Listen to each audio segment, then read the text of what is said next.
We all think we know the story of Anne Frank, right? A young girl, a secret attic, a diary.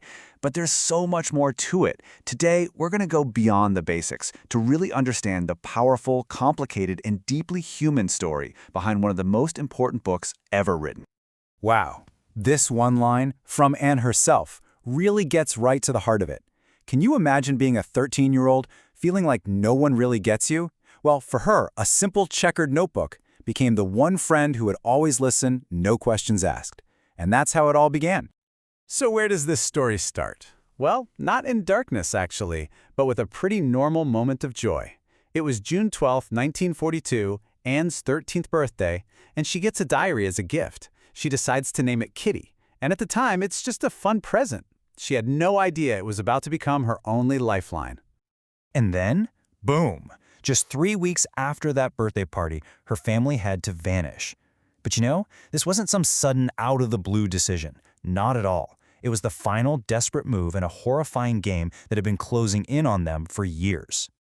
So what could possibly force an entire family to just step out of existence and hide in a secret apartment? Well, to get that, we need to zoom out a bit.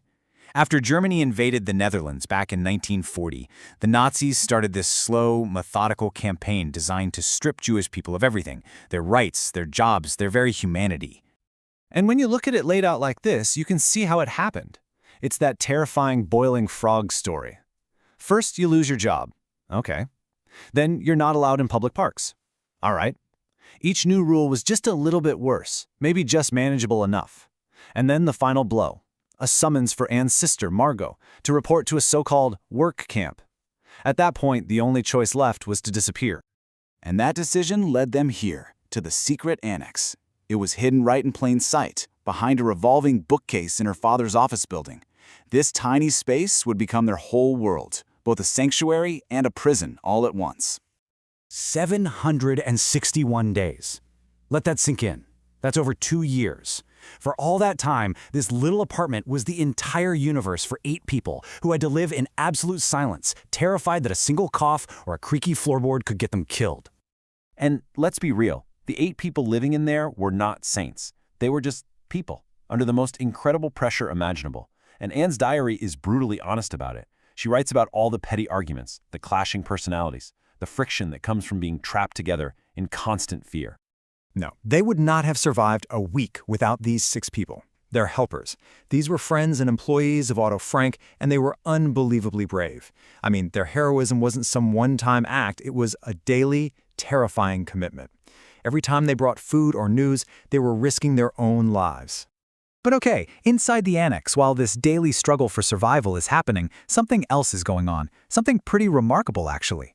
The diary itself is starting to change. It's transforming from a private journal into something much, much bigger. So, one day, they hear this secret radio broadcast. It's the Dutch government, in exile in London, and they're asking people to save their letters and diaries to document what's happening. For Anne, this was a lightning bolt. She suddenly realized her private thoughts had public value. She wasn't just writing for Kitty anymore. She was writing for us, for history.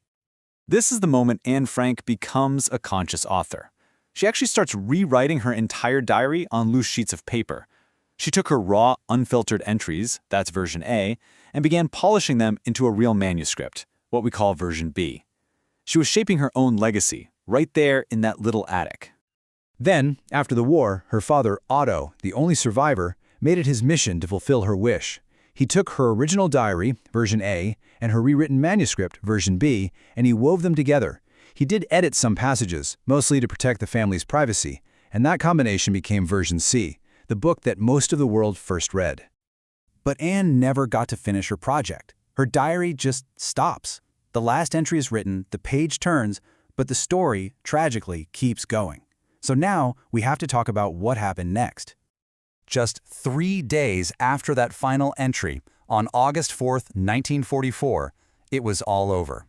After a tip from an informant, who to this day we still don't know for sure, the annex was raided. After 2 years of living in silence, their hidden world came crashing down. What followed was the horrific reality the diary could only ever hint at. All 8 of them were arrested, sent to a transit camp, and then packed onto the last transport to Auschwitz. It was on that selection platform at Auschwitz that Otto Frank saw his wife and daughters for the very last time. Anne and her sister Margot were later sent to Bergen-Belsen, where they both died of typhus, just weeks before the camp was liberated by Allied soldiers. Of the 8 people who hid together for 761 days, who argued and laughed and dreamed in that tiny space, only one person survived: Otto Frank. And this is where we get the final, incredible act of courage in this story. Miep Gies, one of the helpers, went back into the annex after the raid. She found Anne's diary pages scattered all over the floor, and she saved them. When Otto came back, she gave them to him. She wasn't just handing him a book, she was making sure that Anne's voice would never, ever be silenced. So why does this one diary matter so much?